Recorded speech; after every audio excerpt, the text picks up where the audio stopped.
Hi everyone, it's Marky.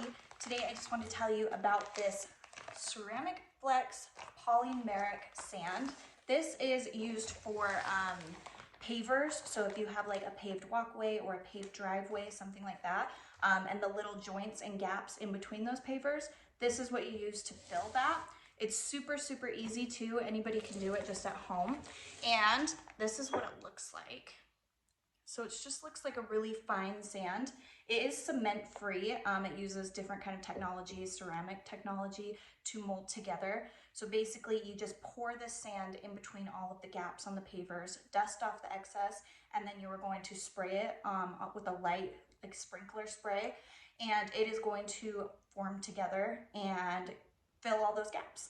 So it's different colors. This one's gray beige, but it's really pretty, super easy. All the instructions are on the bag. Yeah, and like I said, not cement, so you don't have to worry about it being like gummy for a long time and people getting cement all over your house or all over your yard. So it's really simple to use. I think if you have a walkway or a driveway that you are maybe wanting to fix, or maybe it's brand new and you're looking for a good way to fill all those joints and gaps, I think this would be a perfect product. So I hope this was helpful. Thank you.